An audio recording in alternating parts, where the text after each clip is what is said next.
Dear guests, hello, good evening everybody. Sorry for requiring you to wait. This is an Armenian event, we cannot be that original. So thank you very much for having this evening with us. I'm Anna, the Operations and Community Manager of EPIC, and also I will be your host today. So today's agenda will be the following. We will start with a quick presentation about the EPIC and its programs. You will know what we are up to. Then we will have 10 pitches. Each team will have 4 minutes to pitch and 4 minutes for the Q&A from the audience. So our goal has been to create a good mixture of current and old teams, so you can see how variety the EPIC program has been so far. After the pitches, we will distribute the certificates because we have 6 graduating teams today.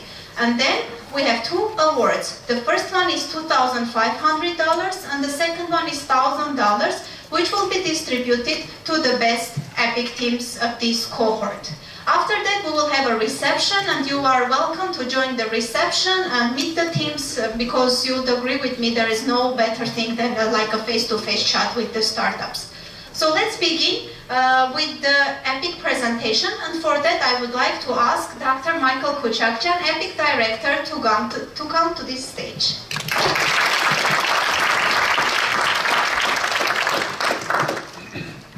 Hi everyone. I see a lot of my students in the audience, and I'm sure they're saying, oh, this guy's going to lecture again. But I'll just take a couple minutes, and then 2 of my teammates will also speak for a couple minutes. This is a good opportunity just to provide some background on EPIC and what we do. So welcome everyone. I'm happy you're here. And this is the Spring 2023 EPIC Incubator Program Demo Day. So let me start just a couple things about EPIC. So this is the startup life cycle that many of us are familiar with, and we see the various phases of a startup: pre-incubation, incubation, pre-acceleration, and acceleration. Now EPIC is involved in the earliest stage here, so pre-incubation and incubation. So you come to EPIC when you have an idea, or you're thinking about being an entrepreneur, and you go through our programs. And so our first program that I want to mention very briefly, because Alisa Chalakian after me will talk a little bit more about it, is Strife. So this is a program we started a year ago, and it's about the entrepreneurial mindset. How do entrepreneurs think? How do entrepreneurs think? Well, we know they're resourceful. They're able to create things with very little resources. We know entrepreneurs are resilient. What does that mean? That means when they fail, when they get knocked down, they get up fast. We know they're creative. And we know that they're problem solvers. A lot of us, when we see a problem, we complain and we say, oh, this is such a problem. Why doesn't someone resolve it? Entrepreneurs say, oh, this problem, this is an opportunity. We can make a business to solve this problem, and we can make money. So this is the entrepreneur mindset. And so that's our first program. And just this year, we started a new program called Strive Pre-U, Pre-University. And it's for graduating high school students who will be starting university in the fall. And we did a cohort of students to again learn about the Strive entrepreneurial mindset. Okay, so those that participate in Strive are individuals, people who are interested in entrepreneurship. But startups actually are teams. How do we get people from individuals to have teams? And so that's when we have the Epic Jam. It's a hackathon, an ideathon. So individuals from the Strive Mindset Program apply, and others as well. You don't have to go through Strive to participate in the Epic Jam. And that's a place over 2 days, like a hackathon, where individuals form teams, they start thinking about problems and solutions, and slowly make startups. So this is the linker between Strive and the Incubation Program. The Incubation Program is our standard 15-week program. Anna will speak about it in a couple minutes, where actually you apply from the jam or independently. You don't have to participate in the jam to participate to be in the incubator. And that's where, with your idea and with your team, you move your venture forward. So those that are going to pitch today are graduates of our Epic Incubator. So these are our main programs, and you can see there's a logical progression. Now we also have community programs. These are programs where we reach outside of our ecosystem, and we reach outside of Armenia even. And so this program is overseen by my colleague Nejde Hovanesyan. Many of you know him.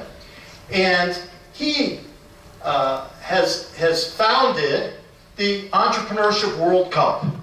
So what is the Entrepreneurship World Cup? This is the largest competition for startups in the world. It's in over 200 countries, hundreds of thousands of participants around the world. And what they do is they compete in their own country. In Armenia, Epic, we are the organizers, the national organizers of this competition. And then the winners go on to a global competition, competing against startups from other countries around the world. And so you can see in the last 2 years, 2021, the first year we did it, and then 2022, we had over almost 100 startups each year participate in this program. And the champions from Armenia went to the global competition, and in 2021, 2 of them were in the world's top 100 startups, and one of the teams was in the global 25. And this is against startups from China and the US and Canada and Australia and Germany and everywhere. And so Armenian startups per capita, we had the largest number of startups in the world. And so we all should be very proud. And so this year, we will begin accepting applications in early September for EWC Entrepreneurship World Cup 2023. Okay, now another community program linking us to the rest of the world is the Global Entrepreneurship Week. So this is a week of all kinds of entrepreneurial activities that then will result in the finals of the EWC. And so we tested this last year, and we had a program in collaboration with the UAE. So with some startups in the UAE, with Armenian startups, and we had a collaborative program. And we'll have more of these later this year, so November 13th to 19th. All right, the final one is a program that we're going to just start in the fall. It's called Startup Huddle Yerevan. And this is a program that will link from our ecosystem many of the teams and startups that are involved. I won't go into that much more. Okay, now Epic is involved in other activities, other projects as well. One that we helped found is called Crowd Ventures. This is jointly in collaboration with the Angel Investment Club of Armenia, ICA. And this is an equity-based crowdfunding platform for investment of local people and diaspora Armenians and non-diaspora people in startups. So using this platform, you can invest money in startups in Armenia and get shares. And the amounts that you can invest doesn't have to be big amounts like angel investors or VCs. It can be smaller amounts. Another program that we're involved in, actually we depart in 1 week, is an annual trek to Silicon Valley. So leaving on Monday, we'll be spending 10 days in Silicon Valley, visiting companies and having discussions and workshops and all kinds of events having to do with technology and innovation coming out of Silicon Valley. Another program that we're participating in with the Housekeeping Center for the Environment is called Energy Transitions for Climate Solutions. There are huge energy problems in the world. There are huge problems in Armenia. In Armenia, we are very dependent on one country for our energy needs. But Armenia has the ability to innovate in the energy area.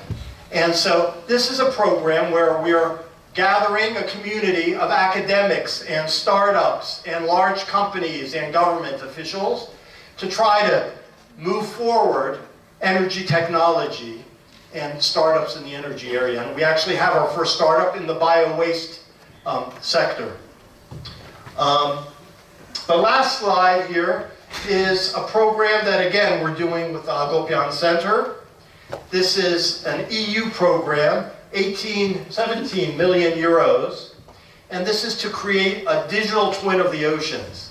I'm not going to spend time and explain what that is, but EPIC is responsible for a hub for the innovation that comes out of this project. There are almost 60 partners around the world that are part of this project. And we are overseeing what we call the facility that provides for technology transfer, commercialization, and investment. Let me stop there and invite Alisa Charlakyan to talk a little bit about Strife. Thank you. Hi everyone. Yeah, thank you. Just have a few numbers in here. Just want to share with you. Hi everyone. It's awesome seeing you all in here. I see a lot of new faces, which is exciting to see our ecosystem growing. Awesome. Thank you. So before I go into explaining what Strife is, for those that are not familiar, or just everyone, quick question: how many of you think that entrepreneurship is something that people can learn? Awesome. That's great, we're on the same page. So, a little storytelling. Epic, as you can see, has been helping a lot of entrepreneurs, a lot of startup teams with great ideas to grow. And I was lucky to be part of Epic as a startup team starter founder a few years back. We had an idea, we had a team, we had the ambition to grow, but then if you think about it, as time went, we just started thinking, what happens if I don't have an idea, I don't have a team, I don't even know where to start from? Does that mean that I am deprived of the opportunities? Now the answer is no, because last year we started a program that is called Strife. Some of you might be familiar, some of you might even be graduates of the program. And basically what Strife is all about, and as the name might also suggest, it is a program tailored specifically for those that have little or even preferably no experience in entrepreneurship, those that are interested and strive to go into this area, pun intended. And so we created a program that teaches or just helps the participants to develop the mindset, that is the risk-taking mindset, the opportunity discovery mindset, the resilience, as well as the skill set, specifically soft skills that are extremely important for entrepreneurs to be able to create, find opportunities, and build a business out of them. So far, we started a program in May 2022, and so far we've had 3 cohorts graduating. What you see here are the ones of the past 1 year. I have to say I'm extremely proud because we have exactly 100 graduates of all the 3 cohorts together. And these graduates together, they come from all sorts of backgrounds, from law to technology to public sector to public health. And what we saw over the time is we got, and I have to read these numbers to you, we've got, since the graduation, 3 startups formed from the program, 3 teams coming together from Strife, 9 graduates participated in other EPIC programs, including Star Epic Jam and the Incubation. In fact, you will be seeing some of them on this stage today, pitching their ideas to you. And we have 7 other graduates that continue their education, entrepreneurial education globally in university or just educational programs like Draper University, like Rebel One Accelerator, and we're still counting. There's just 100 people so far. We're excited about this and excited to see the initial results, so we realized that it's time to actually expand and go into other audiences as well. And as Michael already mentioned too, we expanded the program and just started a very new cohort, which was Strife Pre-U. The name might give you guys a little bit of a hint. It is specifically for those that have not yet entered the university, pre-university, technically. And this year, in spring 2023, we had our very first batch of 34 participants from the age group of 17 to 18 participate in a condensed and tailored specifically for them program. These were high school students, most of them graduating year students. And I'll tell you what, about half of them are actually now incoming AUA students. So we're going to be welcoming the AUA community very soon. This was a very good success, and now the good news is, since the successful completion of this program, Strife Pre-U is going to be back in June, basically this month, and we're going to be having 2 more cohorts of the program for those students, high school graduates or just graduating students, who are interested in already learning their just starting their entrepreneurship journey. And so if you or anyone that you know that might be interested in this program, the applications are open on the website, so you're free to apply. Actually, we have 2 more days left. So it is time to apply, and the program starts very soon. And with this, technically, I am done with the introduction of Strife. So thank you again very much for your attention.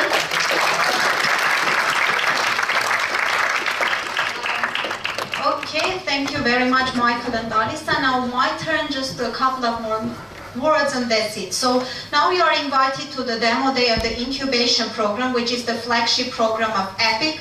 Imagine like 10 teams coming together every other day in the week, in the evening, to learn, grow, teach each other, challenge each other with one common mission of developing their startups. This is about the EPIC Incubation Program, which is a 15-week idea validation and problem solution fit exploration program.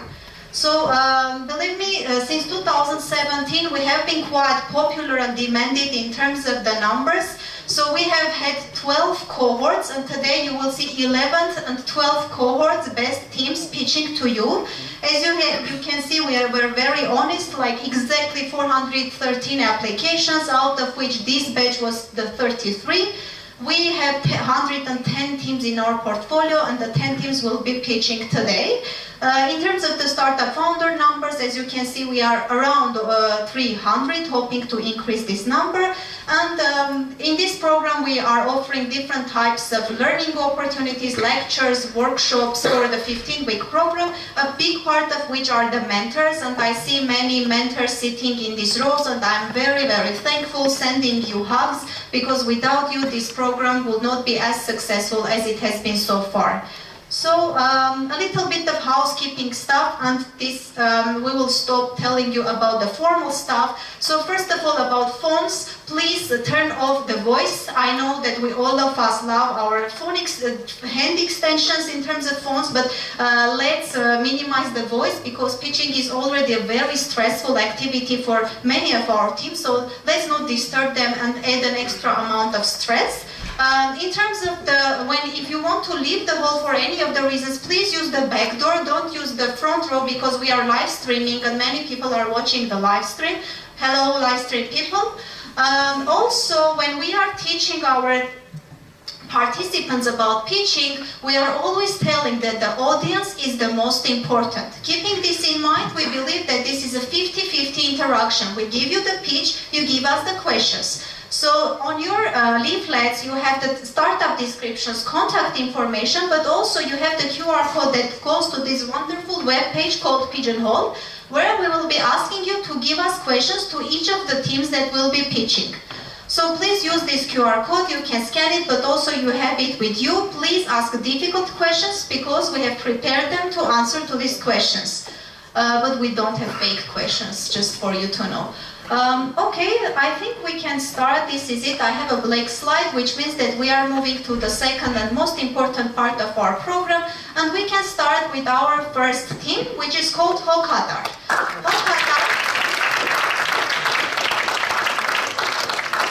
Let me go to my other side. This is actually not a deja vu. Socatar pitched 1 year ago this time. And they are not competing today for the Ampabian Awards, they are just presenting you their progress. So Socatar is the most kid-friendly product of Epic, and we are happy to see Gohar on this stage. Let's give her a round of applause because it's not easy to be the first one.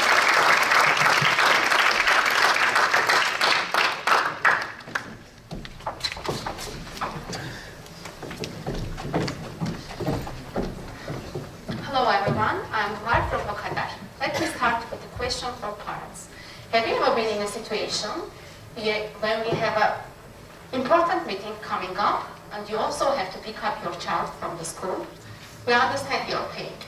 Moreover, during our research we found out that working parents spend almost 3.5 hours per week trying to get their children to schools, and 75% of schools have transportation organization problems.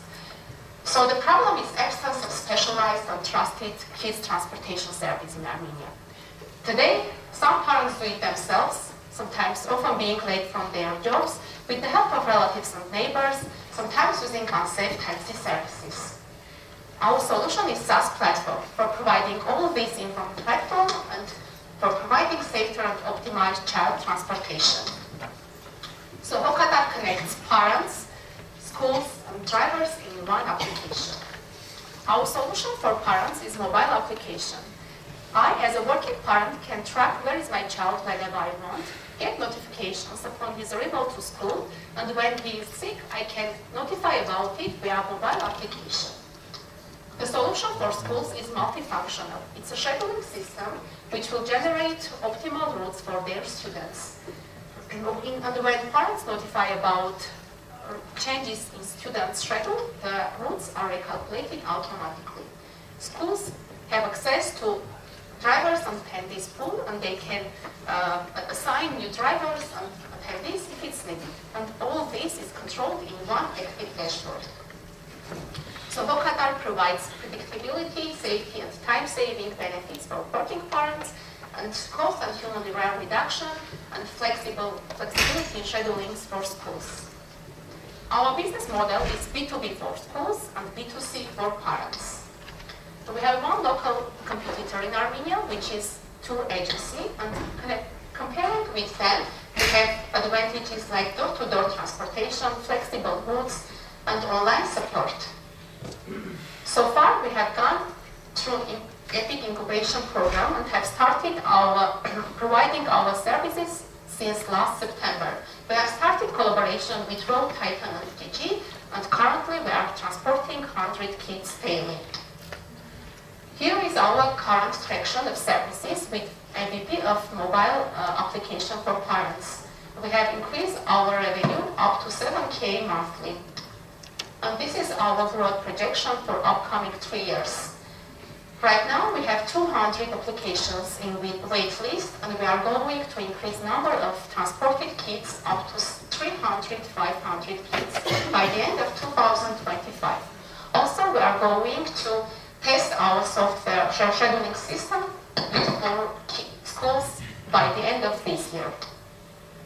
This is our amazing team behind all of this. Combined, we have experience in business, software development, management, marketing, and design. So far, we have transported 100 kids successfully, and our next steps would be improving user experience of parents' application, increasing number of transported kids, and starting to build our MVP of SaaS platform of scheduling system. And we need 50K for building the whole SaaS platform, for meeting the goal of helping parents. Thank you.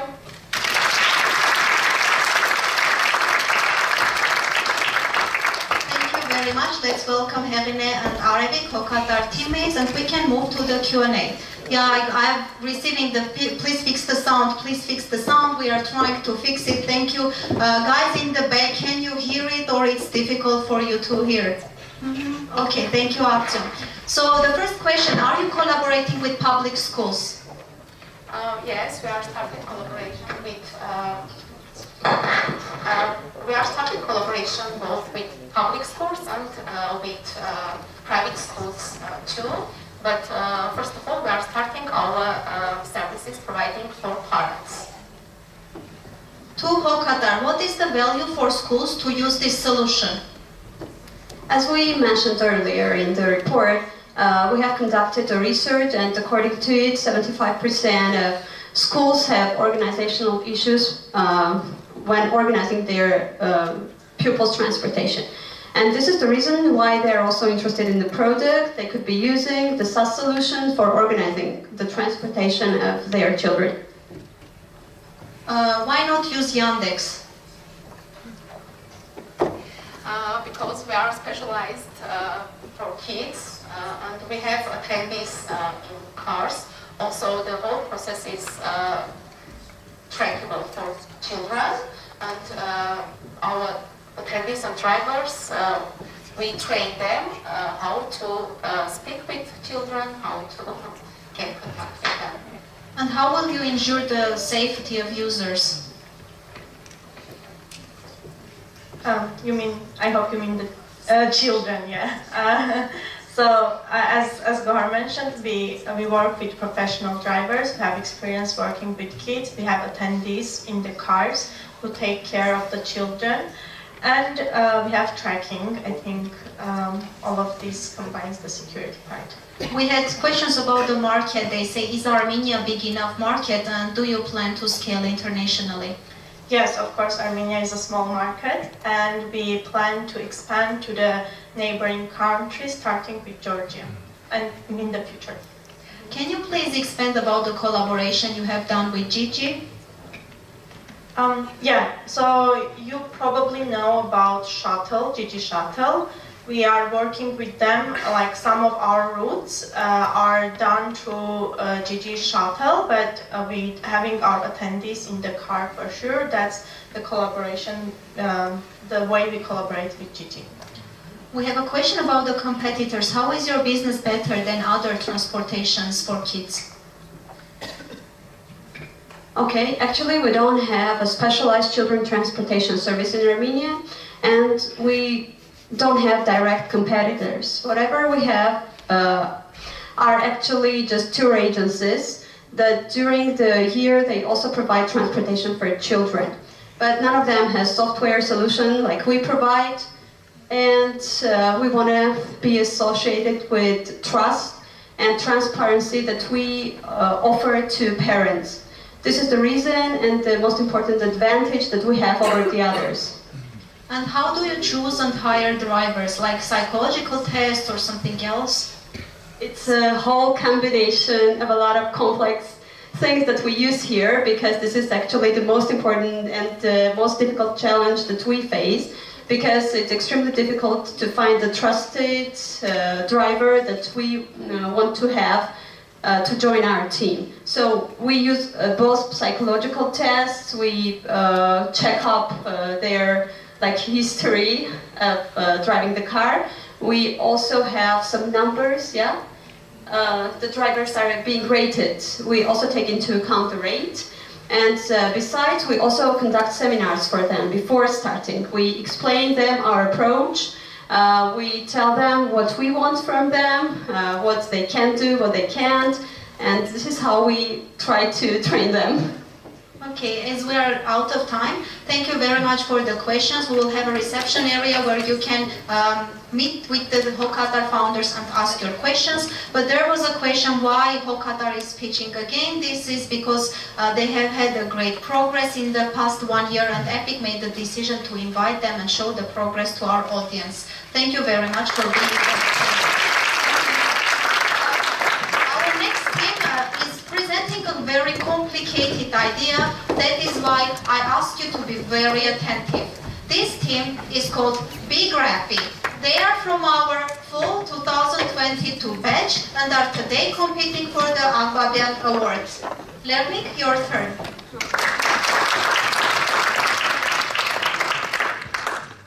Hello everyone. I guess everyone can hear me well. My name is Lernik. I'm co-founder at Bigraphy. You might have seen this building before. It's quite famous. If you pay attention to the complex geometry and the number of triangles in the roof and the facade, you will realize that it's quite time-consuming to design this using traditional CAD tools.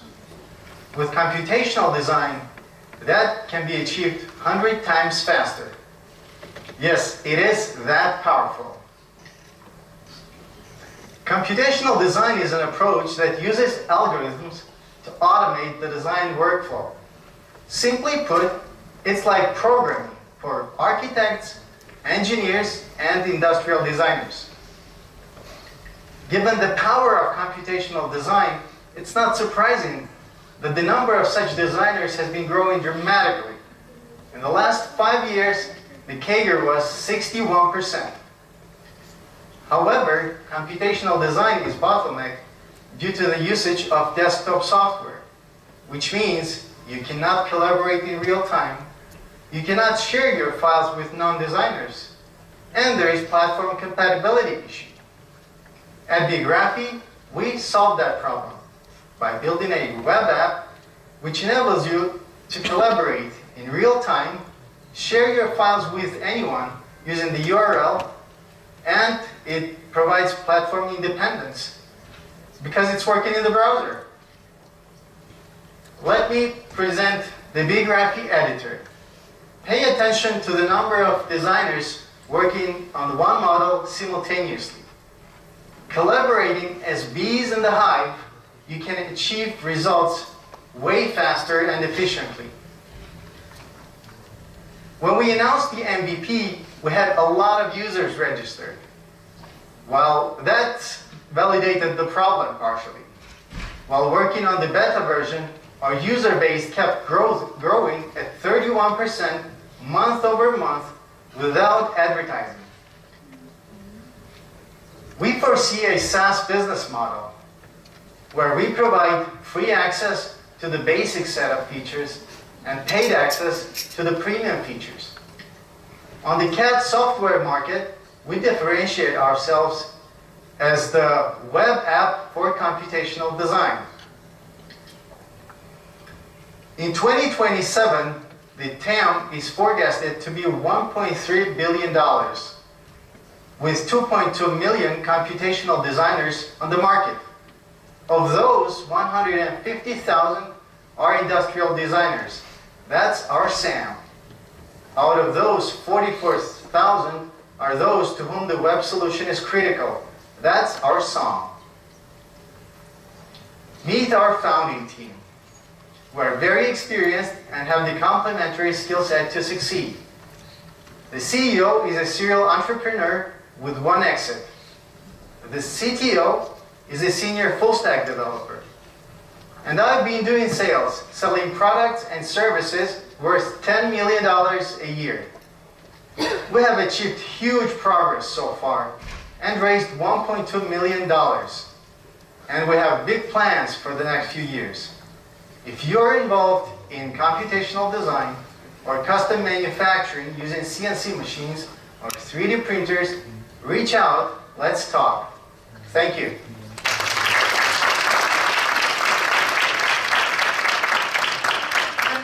Thank you very much, Lernik. Now let's move to the difficult questions. Okay.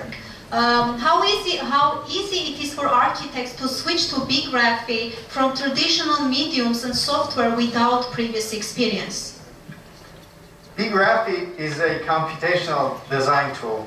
So if the architect used computational design tools before, it's really easy and intuitive.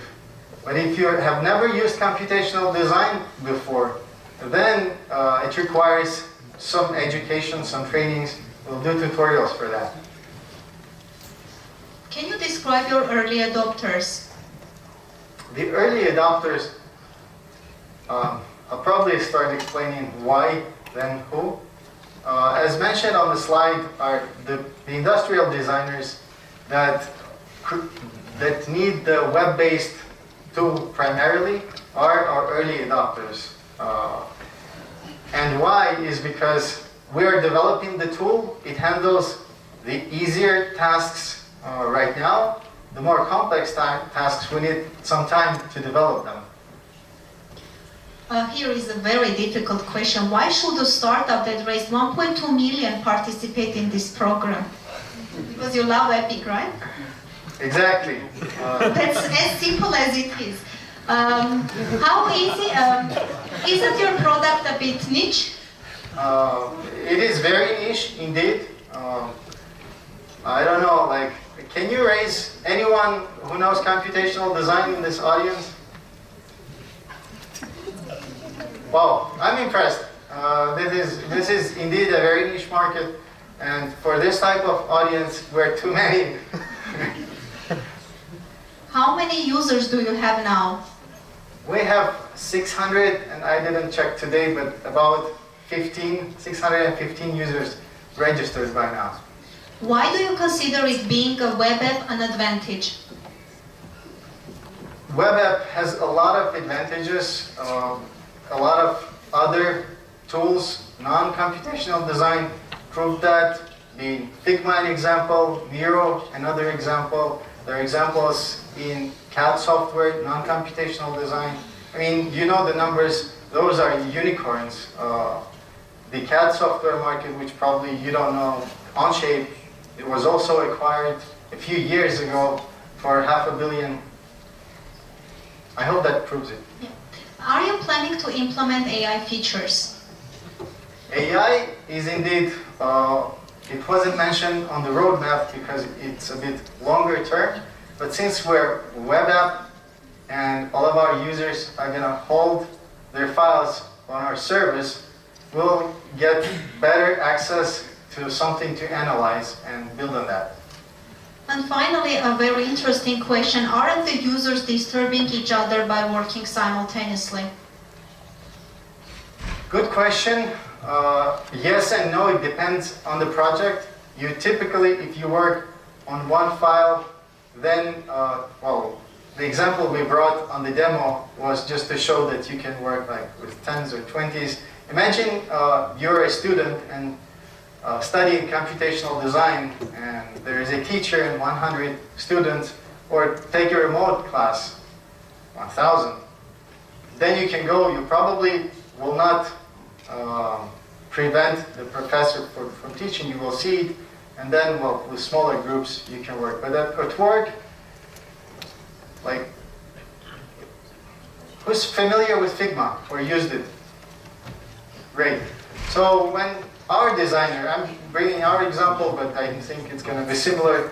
If our designer is working, a UI UX designer, I'm not intervening, but I can, anytime I can just go there and check the progress and leave a comment. I don't need to wait until he finishes the design and sends me the file to have a look at it. It's always dynamic. Thank you, Lernik, very much. We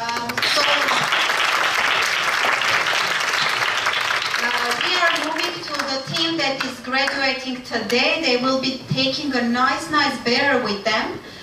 And this is AdMob. I wish there was an AdMob when I was graduating from the university and I was just about to apply to the to jobs. So now Arsen is coming to revolutionize the way people are going to apply their education to get work experience. AdMob. Thank you, Anna. Hi everyone, my name is Arsen and I am the co-founder of AdMob. But before telling you about our solution, let me ask you a question. Have you ever tried to enter a job market but been failed because of the lack of industry experience and undeveloped soft skills? I'm sure many of you had, but let me assure you, you are not alone. Many learners struggle to enter a job market because of the same reason. And after the interview process, they receive the same feedback from recruiter. Sorry, but you don't have industry experience. And here a question arises. Where is the place that the learner is supposed to gain industry experience to enter a job market? To answer this question and to solve the problem of practical education, ladies and gentlemen, let me introduce you AdMob. AdMob is a learning ecosystem that aims to bridge education and career success. It empowers the learner to gain industry experience and develop soft skills in a stress-free environment.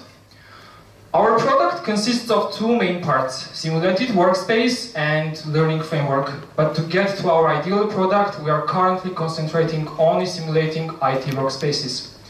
And how the magic works. Your learning experience in simulated workspace will make you feel working in an imaginary company with the real professionals. And you are going to work with a team and complete real IT tasks using industry-specific tools. And here's the place when you are not going to read the documentation of Python, but you are going to apply your knowledge and gain industry experience. After completing AdMob journey, our learners will have three main outcomes: industry experience, independent learning, and problem-solving skills. And these three are the main three things every employer is looking in the candidates. Our product is ideal for two main groups. Beginners, who are students or postgraduates and they need some guidance and experience to enter the job market. And juniors, who are junior professionals and they want to upskill in IT, or they're from other sphere and want to reskill to IT. The market we are aiming to enter is quite big and promising. It reached by $63 billion by 2023. It's supposed to have 9% growth each year by achieving $140 billion by 2027. Here are the competitors of AdMob, but compared to all of them, we combine providing simulated workspace and AI-powered continuous learning behavior feedback. Instead of providing only statistical dashboard about learning, we are providing learning behavior continuous feedback to our learners to help them improve their learning processes. To keep it short, in AdMob, a user will learn how to learn in generally. Our product will work with with a premium revenue model, or account holders will have access to free access to limited features, but if they want to have access to the full product, they need to upgrade and pay monthly or yearly. We aim to launch our MVP, which is a simulated workspace, by fourth quarter of 2023. It will be followed by some experiments and user acquisition in parallel. We aim to have the second version of AdMob, which is a problem-based learning framework, by the third quarter of 2025, and it will be followed by providing our users a portfolio builder. Here is the team of AdMob. We are three individuals who are passionate about education, and all of us has faced the problem I pitched to, and that's the reason we have gathered together to solve this problem for the upcoming generations. And of course, Luisa, who is the co-founder of Staff, she helps us a lot with her experience and knowledge in entrepreneurship and product development. And of course, we have a surprise for you. For reserving your spot in AdMob, please scan this QR and register. Thank you very much, and hope to see you in AdMob soon. QRs, right? Today, this is a very QR-heavy program. So, Arsen, do you consider solo learn as your competitor? Mostly no, because solo learn is not simulating a workspace for learners. And for example, there you can't develop soft skills and you can't gain this experience. What do the professionals have to gain? I mean, maybe they are about the reskilling. Yeah, for example, if you are a marketing specialist and you want to become a product manager, AdMob will give you a roadmap with the problems you are going to solve to become a product manager. And also, AdMob will simulate workspace when you are going to work as a product manager, and for example, you are not going to only watch a video about conflict management, but you exactly are going to manage the conflict between your colleagues in simulated workspace. Each job is pretty specific. How accurate are the workshops, and are you collaborating with companies for specific jobs, or are they general for some spectrums? Yeah, good question.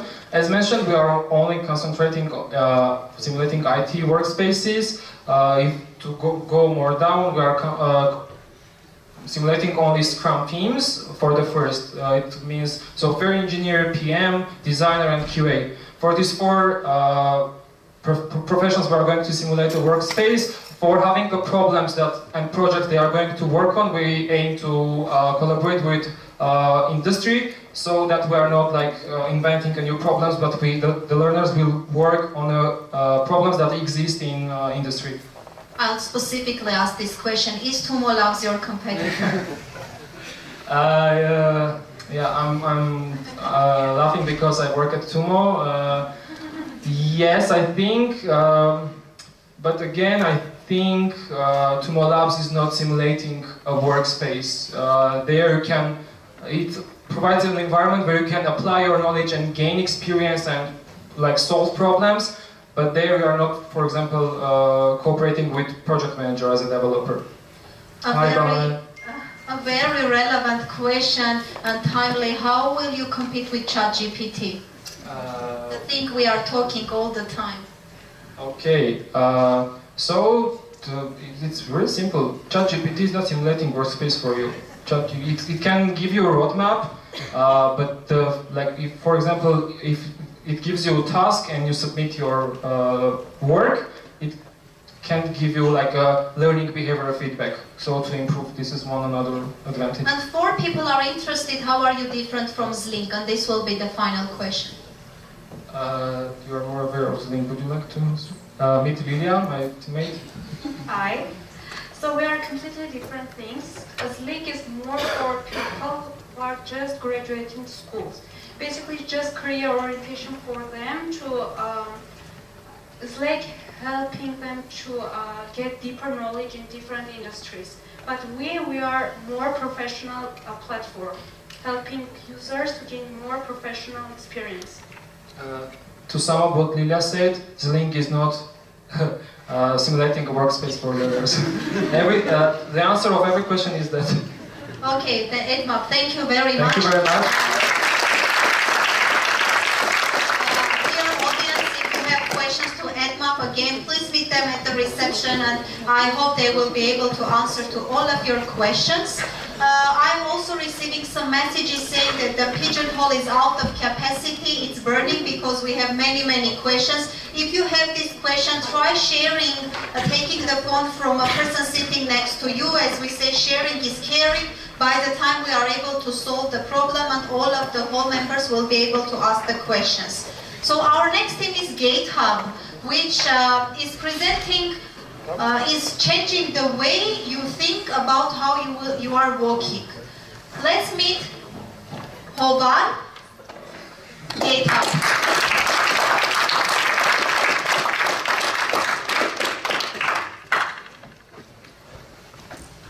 Good evening. I'm Hoban, co-founder and CEO of GitHub. More than 100 million people are annually affected from accidents, neurological diseases, and sport traumas, which impact their ability to work. In medicine, the abnormality of walking is referred to as a gait disorder. Fortunately, there are medical professionals that can help people to better their quality of life. Precise diagnosis is essential for further treatment planning. Gait disorder diagnostics is performed in gait analysis laboratories, which provide precise measurement of patients walking. I have been working as the engineer of Wigmore Gait Lab for more than 6 years. Our lab team has received training in Switzerland and the US. Our expertise is based upon the knowledge and lifelong experience of highly skilled Armenian medical professionals led by Dr. Galen Koloyan, and complemented by collaboration with international renowned colleagues. During my working experience with all these doctors, I have distinguished their main pain points, which our startup team has validated via interviews with 20 specialists from 6 countries. Diagnosis and treatment planning typically involve discussion of extensive graphs and tables. Worldwide, it's common for specialists to discuss this data during weekly group meetings. These meetings are time-consuming and prone to human errors. The solution we offer is automation, which can save up to 90% of discussion time. Furthermore, it will extend the database of gait disorders via using machine learning algorithm trained on global patients' data.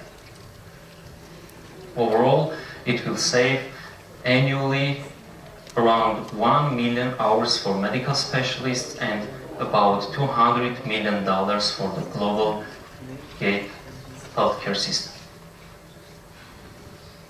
Global gait analysis system market was valued at $1.2 billion in 2022 with annual growth rate of 7.5%. Honestly, our startup doesn't have any direct competitors. There are known companies which provide software and hardware solutions for gait labs. There are startups attempting to analyze gait out of labs. However, none of them provide any solution for automation of diagnosis and treatment planning. Our team combines years of experience of healthcare with expertise in engineering, data science, software design, business management. We are determined in our mission to apply high-tech solutions to treat patients better than before. Our local partner is Wigmore Clinic Yerevan, where our research lab is located. Our global partners are hospitals worldwide. They are early adopters of our MVP.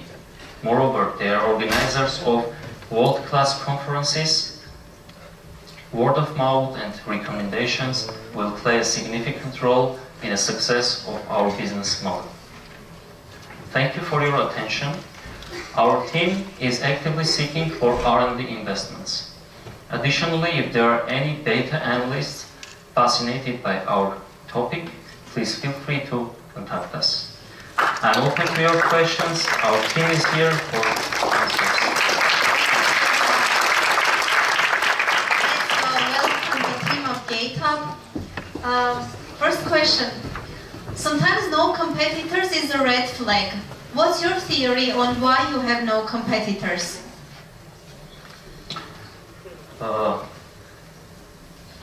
Okay. Yeah, we know about this red flag.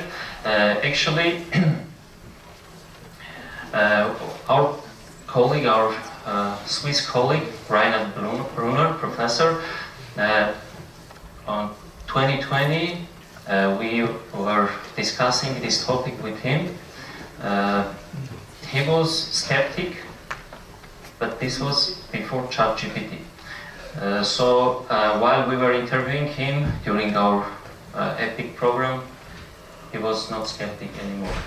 That's why I think this is something new in the history, let's say.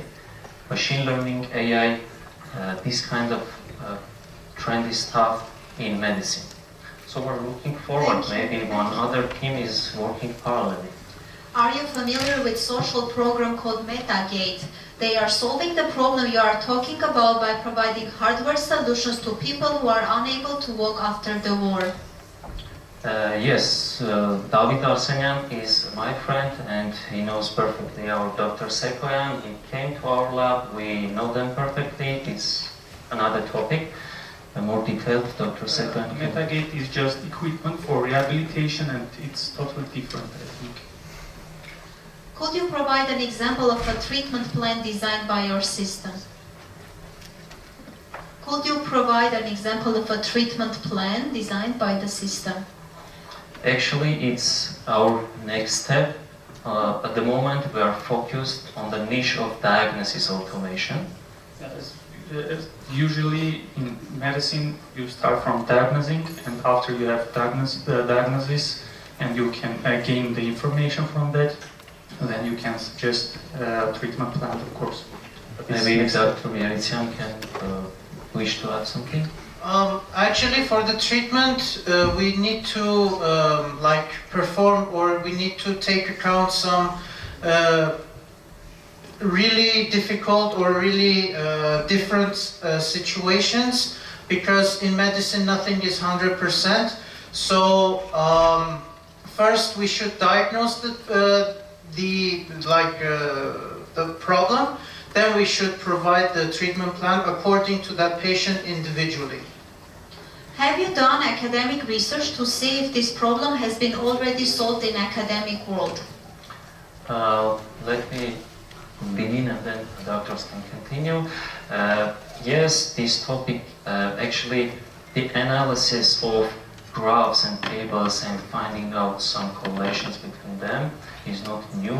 There are some dissertations, and in our practice we have met Swiss colleagues in Basel, Children's Hospital of University.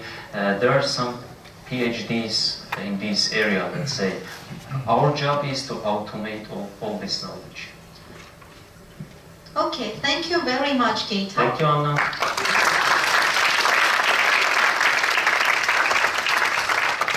Our next team is again from our fall 2022 program, again graduating today and showing you their progress. This team will help you to have a solid answer to every time you are asking Baurganak. Meet Uj, Rafael.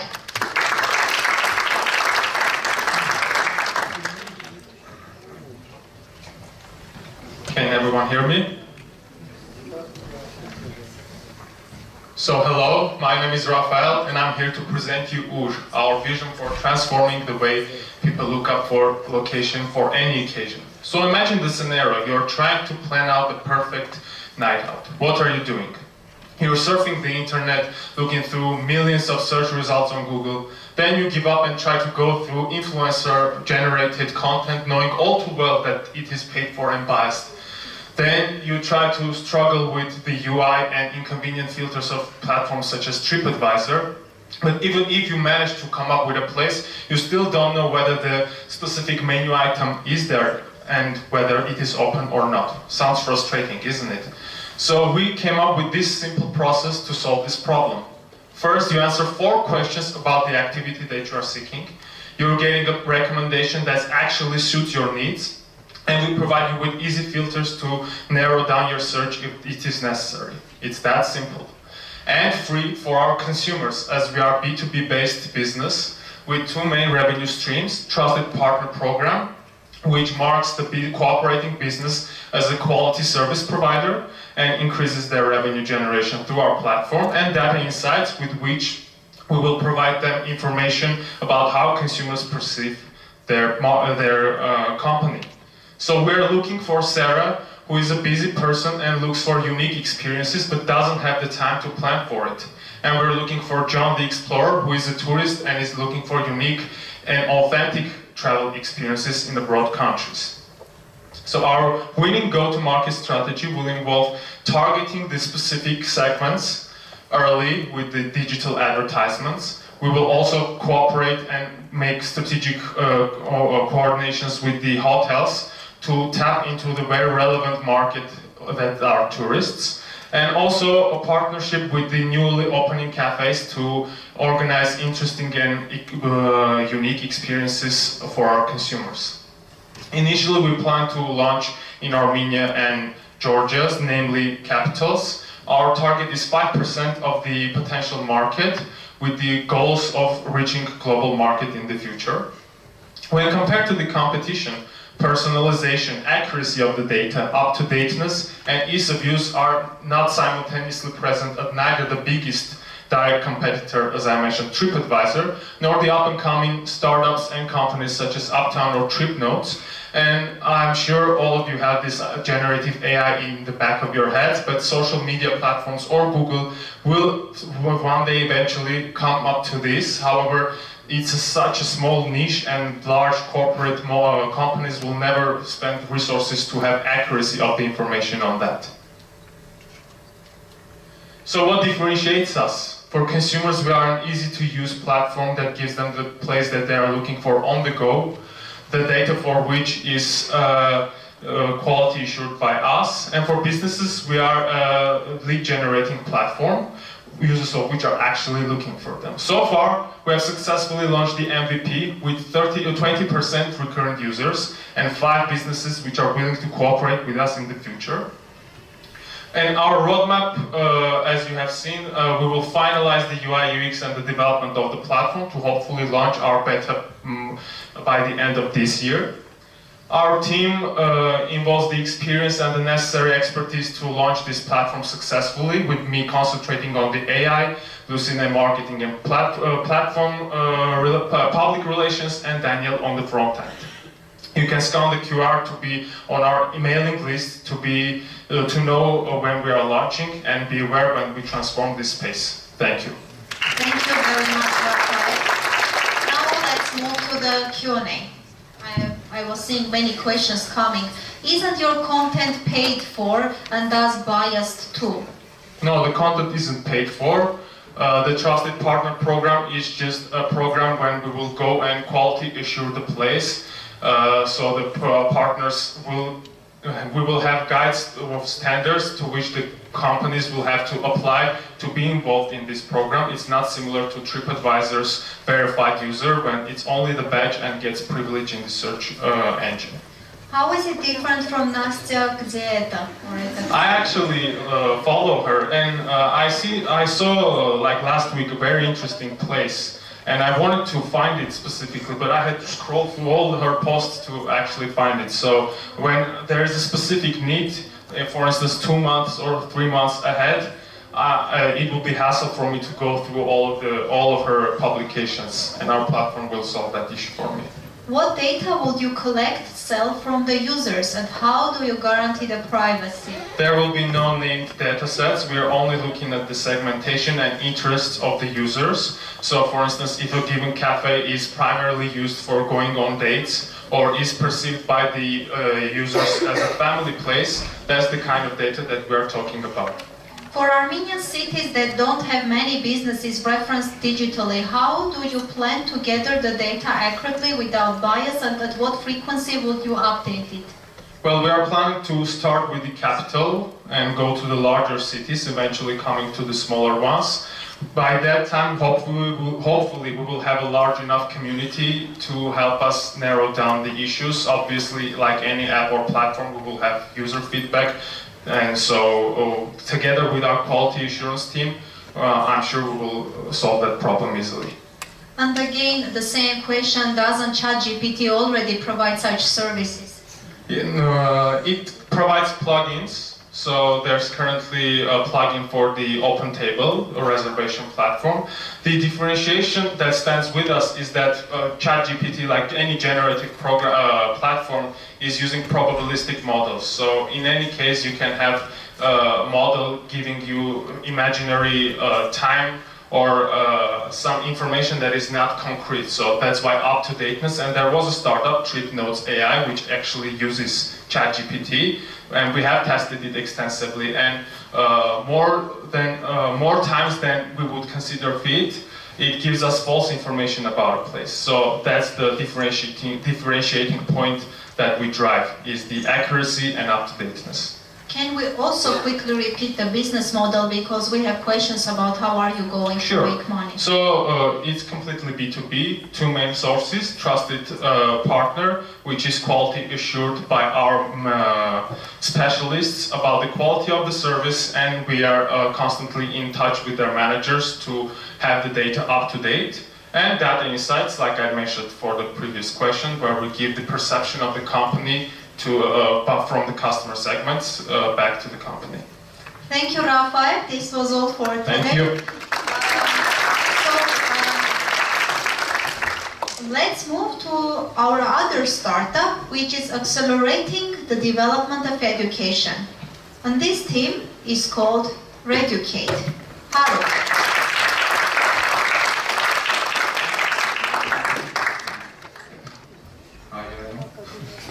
Just give us a couple of seconds.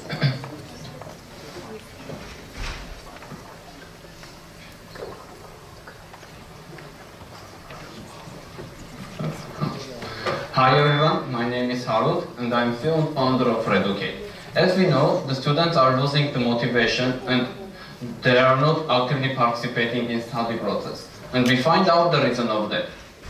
The study process does not organize related to new generation abilities and interests. The students are not getting enough practical and permanent knowledge, and they use their gadgets inappropriately. And I am here to say that beside the problem, we find a way how to transform problem to opportunity and through gadgets provide immersive and exciting learning experience.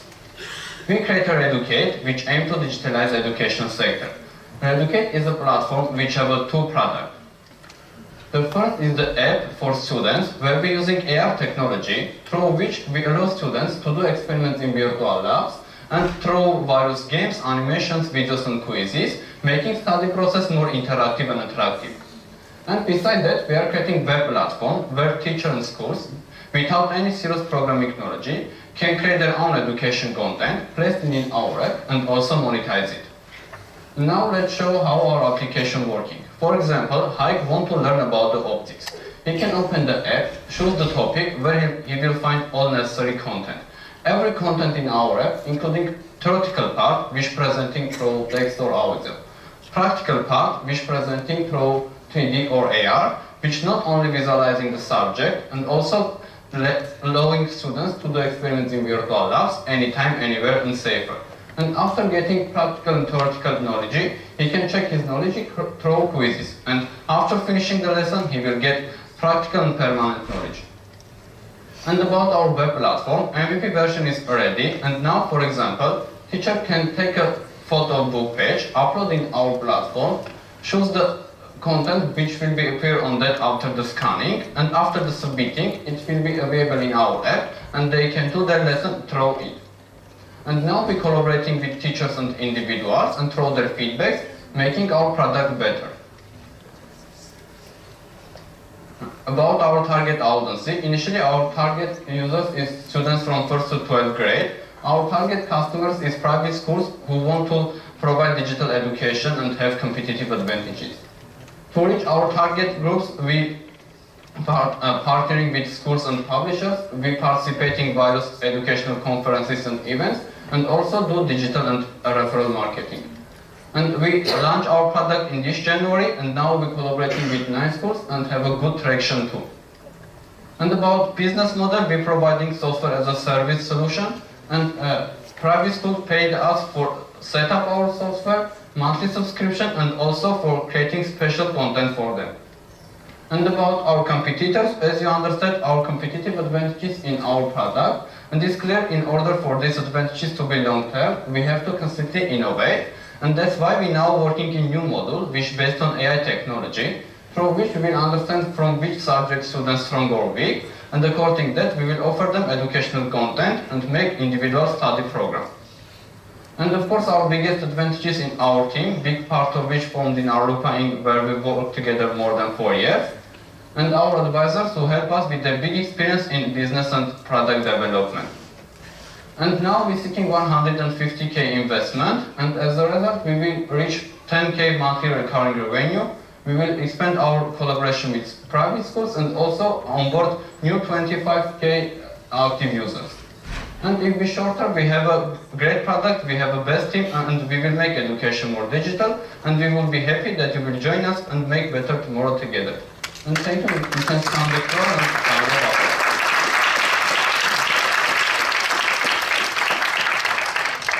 Thank you, Harut. Let's move to the questions. Is the app available and usable for youth centers and schools in the diaspora? Didn't learn about diaspora. Is the application available and usable for youth centers and schools in the diaspora? Yeah, it's now available and you can download it. after scanning the QR code. Why is it so expensive? It's free. It's free. Isn't Aruba your competitor? No, Aruba, our friend and our advisor, because Aruba helping us with the technical part, and Aruba not our competitor. How is it different from Khan Academy or Udemy and other similar platforms? We not only providing the courses, we providing the tool through which they can do their lesson.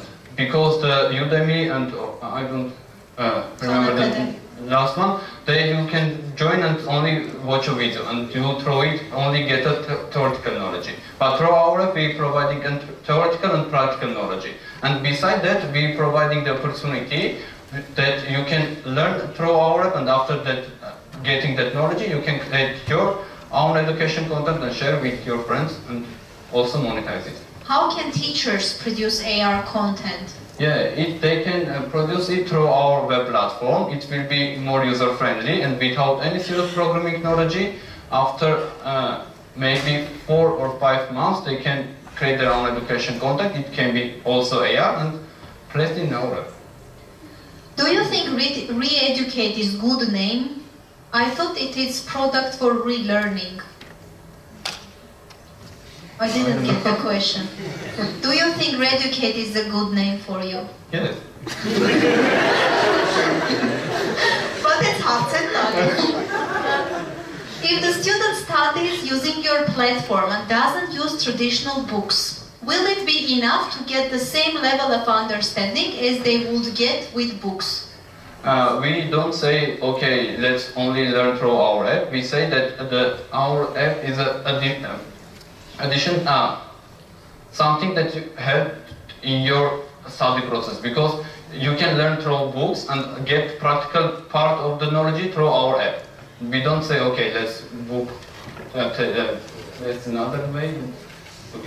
Can students collaborate in your application? Yeah, because as I mentioned, the web platform, everyone can create their own education content, and in that case, the student can make a group and create their own education content and share with their friends. Thank you very much. Let's give a round of applause to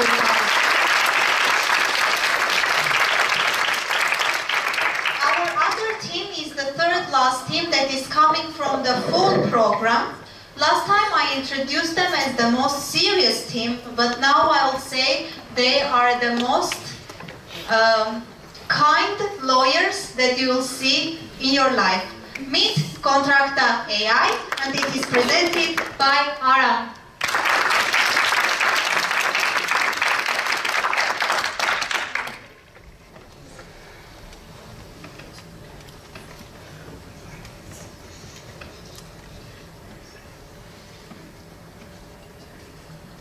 By the way, do we have people still facing issues with Pigeonhole? Okay, couple of people. Guys, the others who are not using the Pigeonhole for now, please turn it off. Let's say lock your screen so others can enter and ask their questions. Please enter it when you are trying to give us a question or a comment. Sorry for the delay. Okay, let's give Aram a round of applause.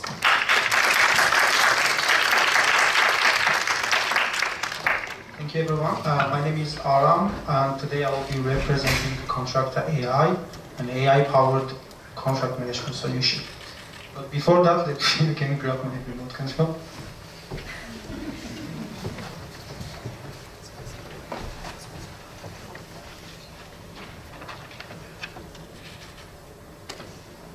I'm sorry for this. Okay, before that, let's talk about our co-founder, RM.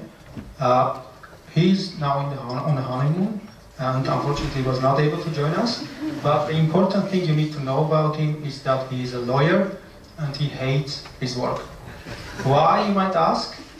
Because legal work is not like something in the movies. They don't go to the court, they don't wear classy suits, or they don't shout object all the time. All they do is prepare legal documents, do their administrative routine, and sometimes they have weekends. Why sometimes? because a staggering 40% of the lawyers suffer from burnout, and this is a very important number which we tried to address.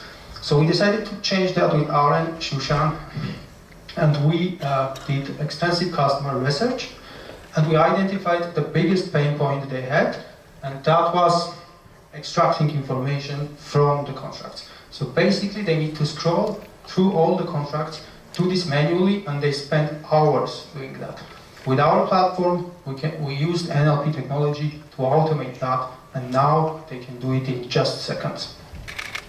We didn't stop there. We decided to create a repository without filters. So instead of filters, you can use human language. No need to use jQuery or SQL. You just can ask the question to your repository and receive the record you want. Why now, you might ask? This is an important question since the technological change, and especially the NLP revolution, actually exposed the legal work to AI models. So this is a research from the University of Pennsylvania and OpenAI, and they identified lawyers' work to be 100% exposed to legal, which is what we are aiming for. The market is huge, at 235 billion, and the legal tech market worldwide is just 18 billion, and it is expected to grow 5 times during the upcoming 3.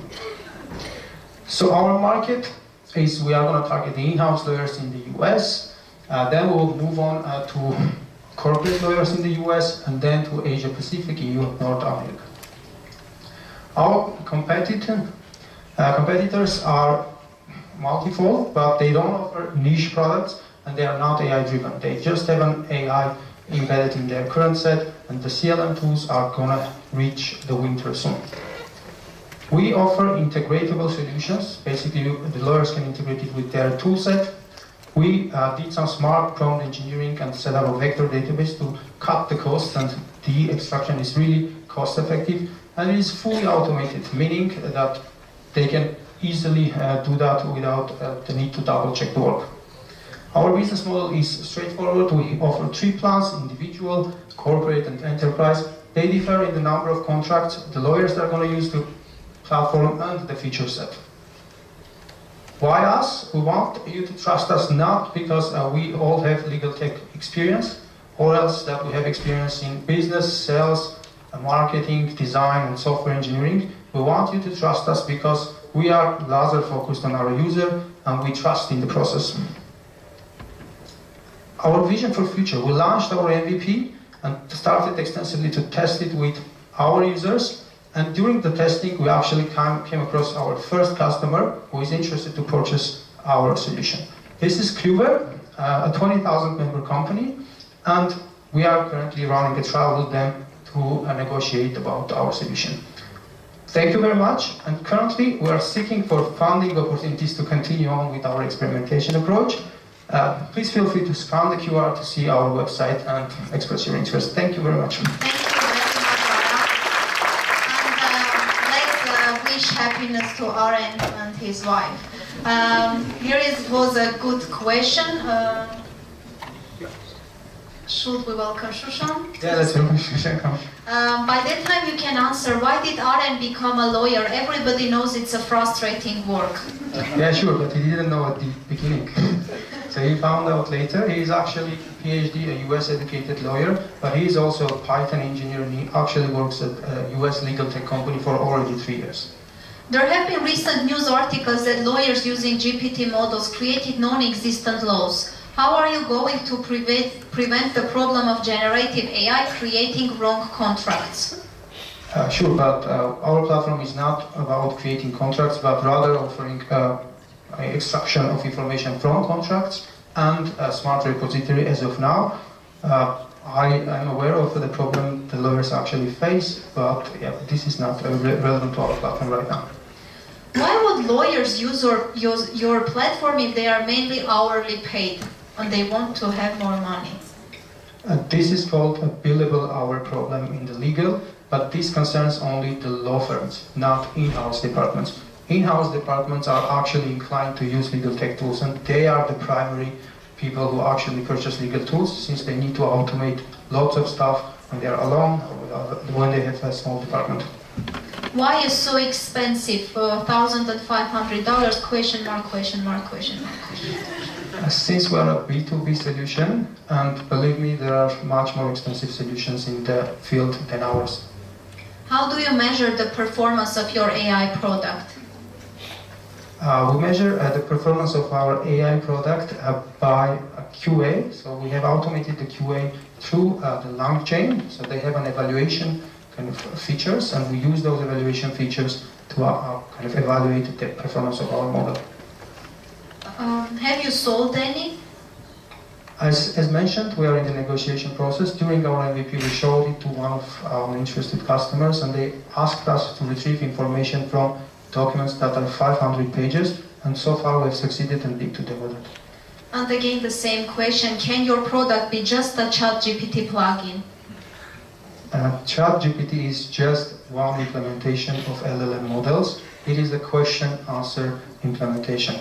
LLM models have various capacities, including translation, classification, sentiment analysis. So ChatGPT is you actually chat with the GPT model, whereas you can use the GPT model to do anything, like contract data extraction. Thank you very much. Our time is up. Let's thank Aram and Shushan for being on this stage. We are left with 3 teams, so please thank you for being patient and giving questions to all of our teams. The next team is going to stress the professors. And it is called Dasareng. Nashan.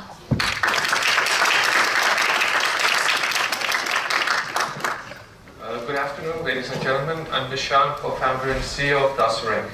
I want to start with a fun question because our topic is actually fun and easy to understand. Who had a terrible professor or teacher? I know I had. Almost everyone in the classroom. Wow, that's amazing. So, as you can see, unfortunately, this is not an uncommon experience in the world of education. But today, I want to focus on a topic specifically in Armenia. The lack of publicly available and reliable feedback about teachers, schools, universities, and professors. So, in Armenia, there is a need for such a platform because without such a platform, students or parents of school children have difficulty making decisions in regards to education. For example, a parent does not know what school to send their children to, or a student does not know which course to take. Obviously, there's Facebook groups like these, and I'm sure most of you know about this Facebook group, but overall, Facebook is a mess, and it's very hard to find relevant feedback and reviews on Facebook. That is why we created the first of its kind platform in Armenia called Dasareng. This will bridge the gap in the education field in Armenia. Let's look at a demo. So a student logs into our website, they go to the page of AUA, they can leave a review here, they can read about AUA. When they go to the review section, they can see the review of AUA. Aside from the main score, they can see a score about the social life at AUA, the opportunities at AUA, the internet connection rating at AUA. And then they can even go, oh no, we're having technical difficulties, but that's not a problem. So they can even go to the page of professors and look at the rating of the professors. Anyways, there is a very famous solution like this in the United States, and the solution works there. The solution is validated. But you might ask me, how do you know it's going to work in Armenia? So we have done extensive interviews, interviewing students, parents of school children, and high schoolers. And we're happy to say that we have found a problem market fit, meaning the problem is actually valid in Armenia. Aside from that, we have an extensive market size. I mean, the educational market size is huge in Armenia, and we know that we can provide value to all of these stakeholders. The next question you might ask is, how are you guys going to monetize this? We have 3 strategies. The first one is simple. We're going to have Google Ads on our platform. The second one was inspired by TripAdvisor. If we go to the ratings of the top 10 restaurants in Armenia, between 4 and 5, there's a sponsored ad of a restaurant. We're going to have the same sponsored ads for schools, private schools, or universities. And finally, The third monetization strategy was inspired by Yelp. This is when businesses claim their page. Basically, universities or schools can claim their page for a small fee, and they're going to be able to add photos, add videos, respond to complaints, reviews, and many other perks. Now let's look at our roadmap. We have a very unfair advantage. Our team is comprised of ex-AUA students, and we know the community very well. We know the ecosystem here. That is why we're going to start with AUA on our platform. We're going to have a strong user base here. From the users, we're going to gain feedback, improve our solution, and then incrementally launch other universities on our platform, eventually also adding schools on our platform. I would also want to talk about some exciting future growth opportunities.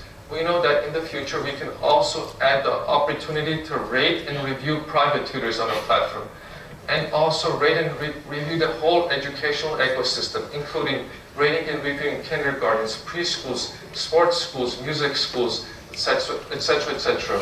Finally, we also want to expand to CIS and Eastern European countries, since there is no such platform in that region. Behind this innovative solution is a professional team. I have an MBA startup experience. Vaham has startup experience himself and the US-based education, and Ellen has a computer science degree from AUA. So, in conclusion, we want to revolutionize the way parents and students navigate the educational landscape. If you like this presentation, you can scan the QR code, check out our website, you can leave your email, and you'll be notified once we go live. Together, let's revolutionize Armenian education and create a brighter future for Armenia. Thank you.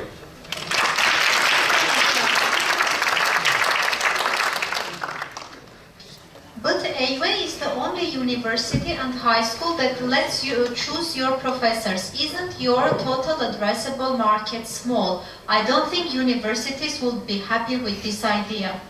Okay, first of all, we're going to have all of the universities on the platform. We're not going to ask them if they want to be on the platform or not.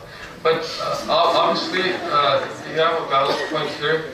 AUA is the only university that allows students to choose courses. But that's not the only basically value we provide.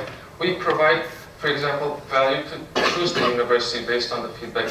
Plus, we have done interviews with students from other universities. Even though they know they're going to take a course with this professor and they're not going to be able to select that professor, they still want to have feedback about them, to understand how that professor grades them, etc., etc. Also, we have hope, and we know that some universities are trying to choose the American model. Basically, some universities are already thinking about having the ability for students to choose their own courses. What's the gain for universities to expose their professors into your platform? We know Armenians are not really constructive, critic-oriented. So as mentioned, universities, we're not going to ask them. We're going to upload all of the universities in Armenia on our platform. We're going to upload all of the schools in Armenia on our platform. This is legal. We've read all of the legal documents, so you don't have to ask me how that's possible. But again, universities are going to be uploaded there by default. How would you know that the reviews are not fake? Again, a very valid point, but you can ask this to any rating company like TripAdvisor, etc., etc. But on our platform, we have devised a few ways.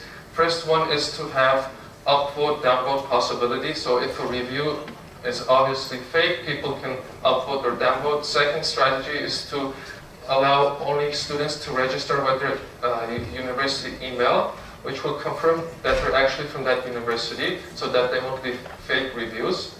And also, the third way is that students will also leave the grade that they received with that professor. So if you see someone got an F and they have provided a very bad feedback or comments, you can obviously understand that this feedback is not the best. Are you sure that only good can come from this? Like there can be cases when students could lie, or it can be very subjective and ruin reputation of someone. as mentioned in my previous reply, I talked about this, but for the reputation, I would say that all of the reviews will be go through the process of being confirmed by us. Obviously, if there's something that will be harmful to someone's reputation, if it has offensive language, etc., it won't be published.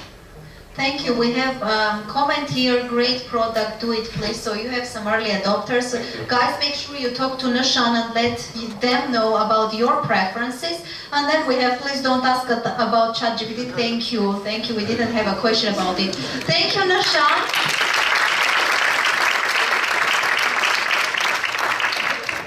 Actually, I am not going to spoil the upcoming product presentation. It's just Kevin and he's going to rock this stage. That's it. Let's get started. Kevin Markella.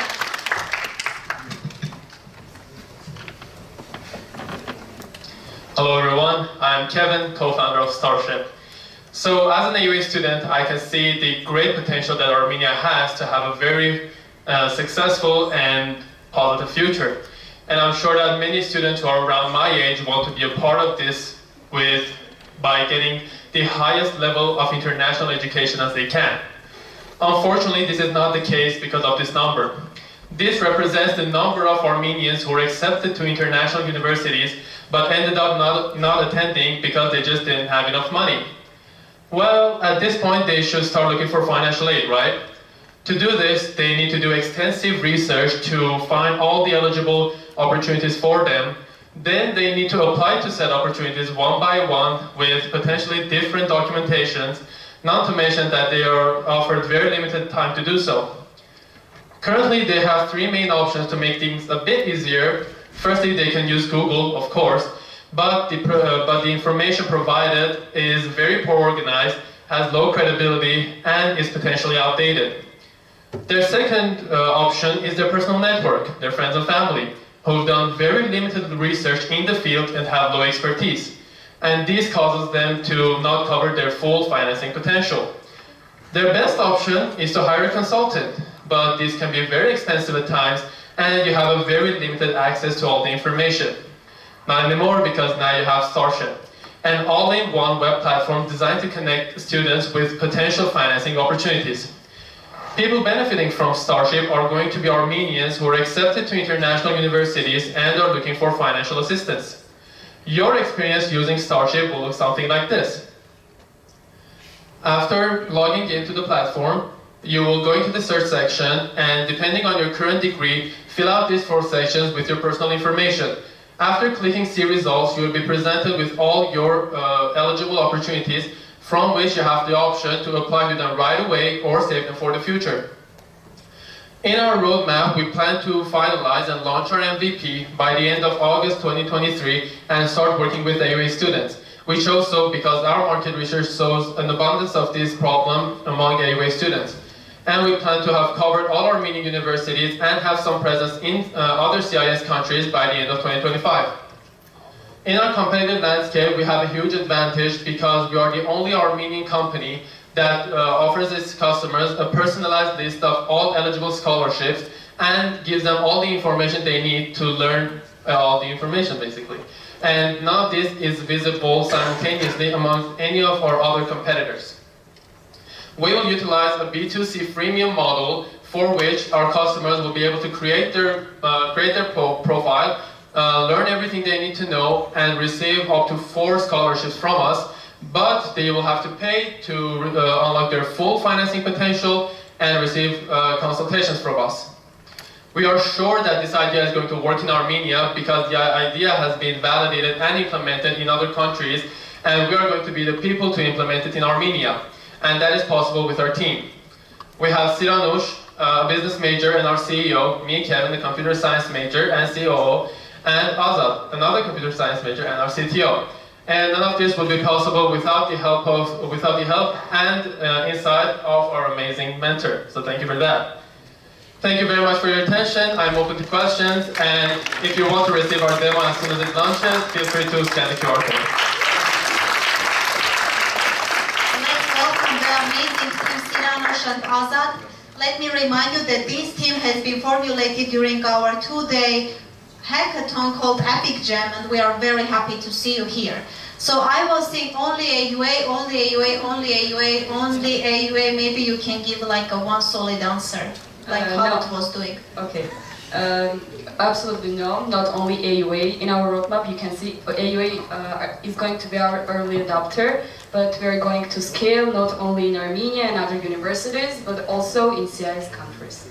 Thank you. Here are some comments I would like to highlight. I volunteered to be an early adopter. Great product. I wish I had this in my time. Guys, the QR. My favorite team. Great, amazing team. Hope this will succeed. QR code, hi, your QR code didn't work. Okay guys, whoever wrote this, please approach Starship and they'll give you the link. So now the question, does this include government aids and scholarships for international students or just financial aid information? Also, is this for master's or bachelor's degree, as the scholarships are very different? Well, it will cover all scholarships and grants, governmental or individual, and it will be for bachelor's, master's and PhD programs, so it will cover all programs. Will it be only about universities or other scholarships as well? We will focus not only on, we'll focus mainly on external scholarships. Internal scholarships, basically scholarships provided by universities themselves, are not going to be counted in our services. Almost all students have this problem everywhere. Why limit yourself to Armenians? Okay, we have already mentioned, and we are going to scale to CIS countries. So this business model is widely used in USA, and it works. So we think that we can succeed this in Armenia and in CIS countries. So we are definitely going to scale and to have our growth. Is there a specific methodology you will use to find all the funding opportunities?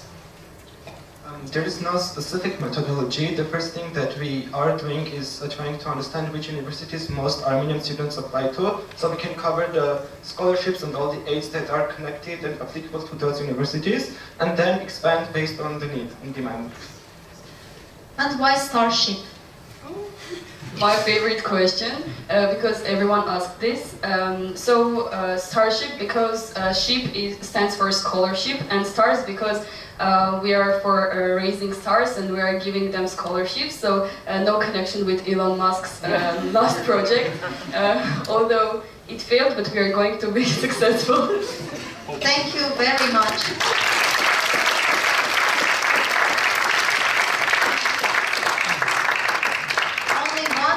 Is left till the most exciting part, and this team is the most tourist-friendly application of our cohort. Meet Henri, MedBridge.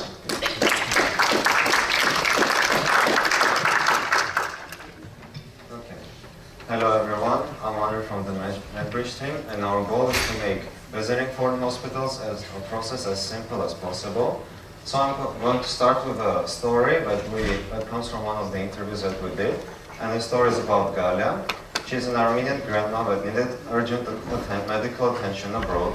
And for that, she contacted her relatives in Greece, who did all of the paperwork for her, took her there, did all of the translations. She got the treatment she needed, but she ended up facing a failure, which was she did not receive any refunds from her insurance from the treatment that she got. So for that, we came up with a solution that makes this process as simple as possible and as painless as possible. So we have identified the following 3 problems that tourists commonly face when visiting foreign hospitals. The first one is that they have to do a lot of paperwork. The second one is they can face a lot of language barriers if they do not know the language. And the third one is they may have no idea about the foreign healthcare system, about the queues, about the insurance, etc. So we also want to mention 2 important numbers. Over half of the people that we have interviewed have known another person who has been in a foreign hospital and has had an accident. The second important number is that over 80% of the people that we have interviewed, and every one of the tourist agencies in Armenia, are using the hard copies of the medical documents and other papers when they do their work. So we want to change this.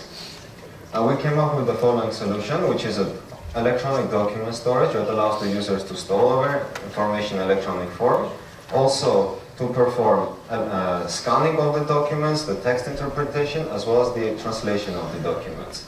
And the third important part is the advising for tourists who need help with the insurance.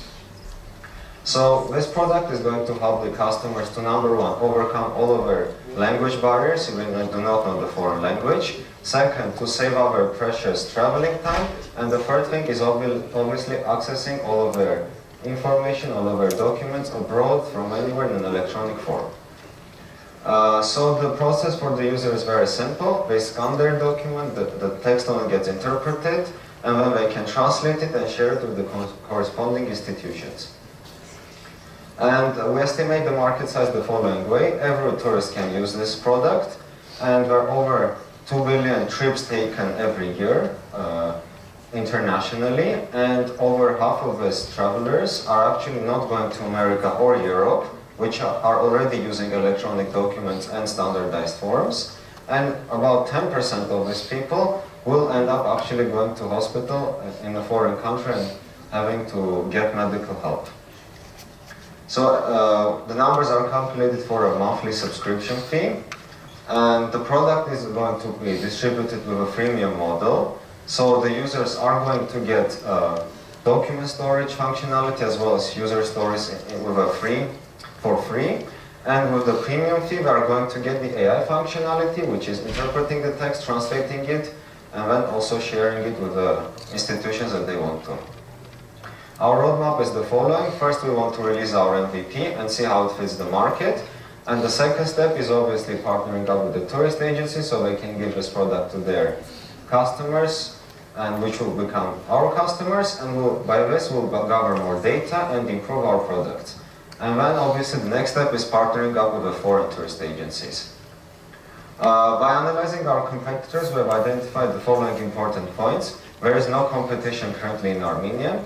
The second important point is that all of the existing solutions are tailored for the European and American markets, which are highly regularized, so that the onboarding process for this product is very hard for the customer. And the third important point is that even though a lot of apps are already using the AI for medical purposes, none of them are using it for actual translation. And this is our team. I'm Henri. I have over 2 years of experience in AI and ML development. Jana, who has experience in business and project management, and Anait, who is our data scientist and an AUA student. Thank you for listening. Let's have our final round of questions. Moving to our pigeonhole, the translation in medicine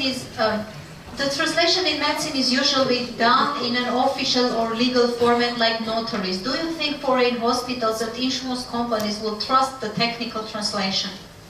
Okay, so the legal part is depends on the country actually.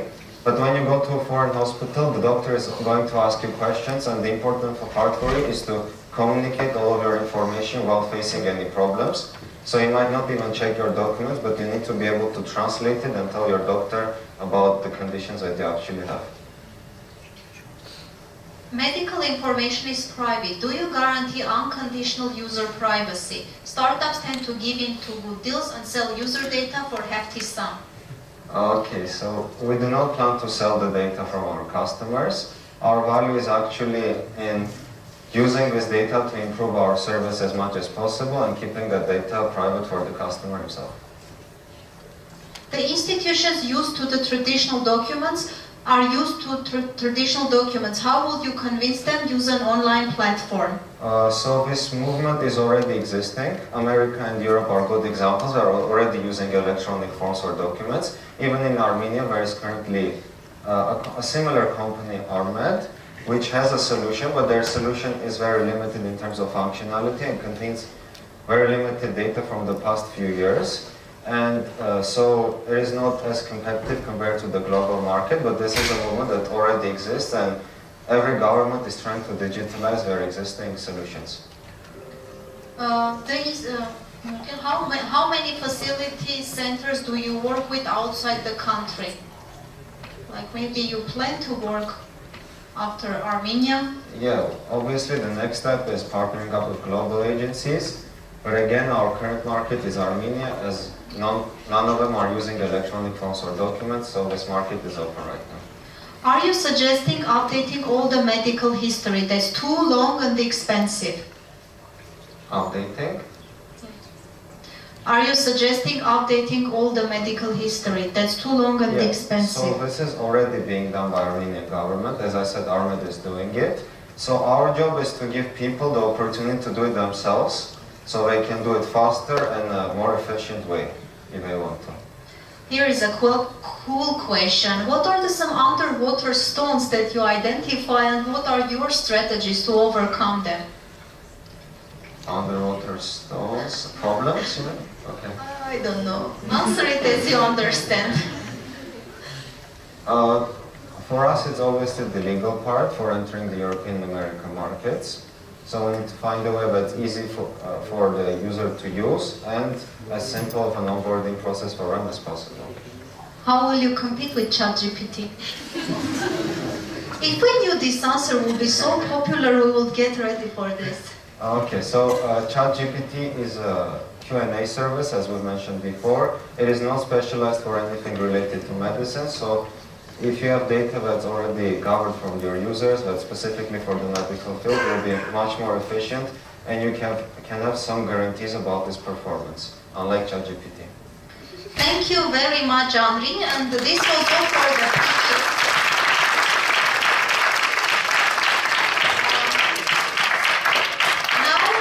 We are coming to the most exciting part, and I need your attention. We will be rewarding 2 teams with Michael Albabian Awards, but before that, today 6 teams are graduating from EPIC and taking these wonderful bears with them. Let's wait for the photographer to join us. I'm killing some time, guys. We just need good photos. Let's wait for a couple of minutes. I know you're hungry, I know you are tired. This was 10 teams. I also go to other demo days. I know how tiring it can be sometimes, but let's wait. We also need good photos, okay? This is for just promotion purposes. Can the photographer approach, please? Yeah, we have the photographer. Let's give him a round of applause. He is actually the best photographer, in fact, one of the best ones, Boris. Now it's time for the certificates, and I ask Assistant Director of EPIC, Najde Ovanesyan, and Director of EPIC, Michael Kuchakjan, to be on this stage to hand in the certificates.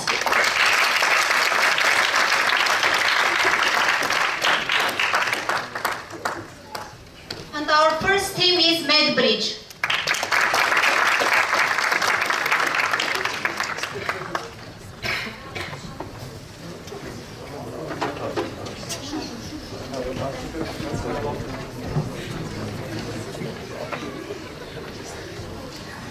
Just a couple of photos and that's it. Our next team is Starship. You know, you are popular, guys.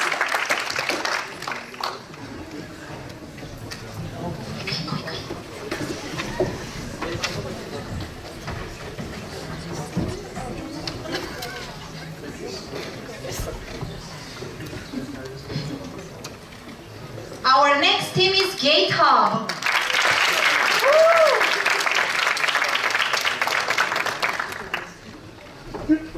This is the big team.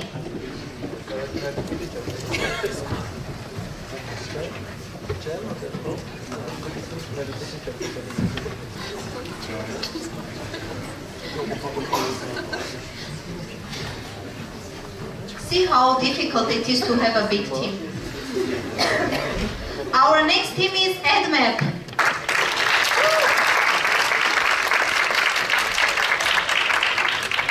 You know, people studied the for 4 years to get this bear. We just give it in 15 weeks. That's our aim.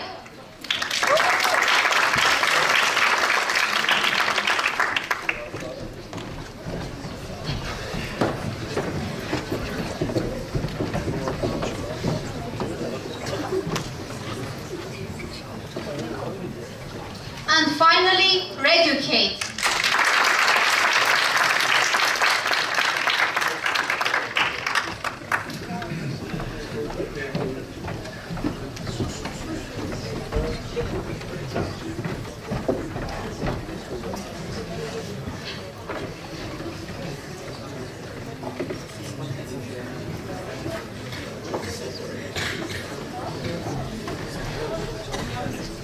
Now it's the time, can you please stay?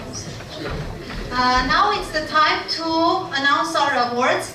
And before that, it's our honor to have Paul here on this hall. Let's invite Paul Albabian to give a couple of words because these awards are provided to Michael Albabian. It will be our honor to hear a couple of words from you before we introduce the winners. Well, thank you very much. It's great to be here, and I'm happy to be here on behalf of my brother Brian, who is an entrepreneur himself. I think that's why he set this endowment up. And thank you to Michael, who coordinated the whole thing. And I have to say, I heard quite a few of the presentations, not all, and I was very impressed by two things. One, you all identified a problem that either you or others that you know have. And second, many of your solutions were Armenia focused. And I think that combination is the spirit of this award. So, very good, everyone. Thank you very much. And now we will start with $1,000 award that is called Michael Albabian Epic Innovator Prize. Let me remind you that this prize is given to Fall 2020 or Spring 2023 because this is a yearly award. And the first team that is receiving $1,000 is called GitHub.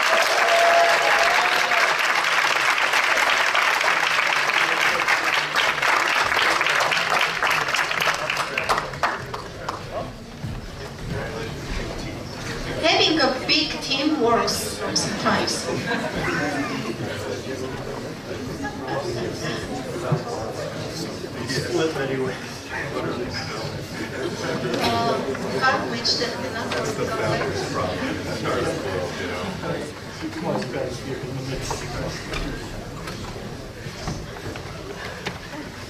I can finally have an answer to Holman's question, who will win, who will win? You will win. Okay, now more exciting part, you can stay around. You are not taking the second prize, of course, but the second prize is $2,500. And I'm going to torture you for this. This is what I came for, right? So this prize is called Michael Albabian Epic Seed Fund Award. And it is given to one team, either from Spring 2023 or the last Fall 2022. And this team is called Contractai.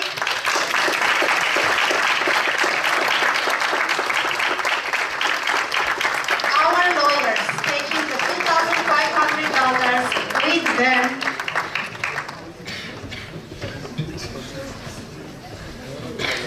Dear all pitch people, I'll ask you to come here to have a group photo. And for others, we have a reception in the warm area. And for Strife participants, you can take your certificates from here. From Alisa or Sona, okay? Group photo, guys, and dear guests, we will wait for you at the reception area, which is right on the right side from Manukyan Hall.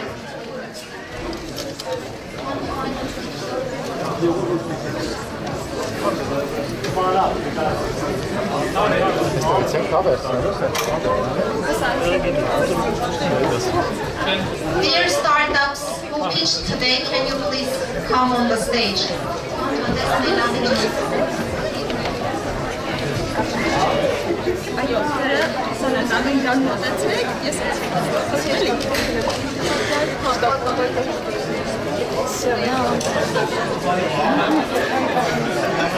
Io studio di film organizasyonel diplomát proces.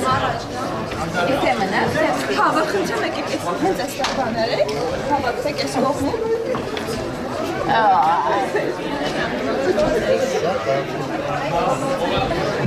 Pero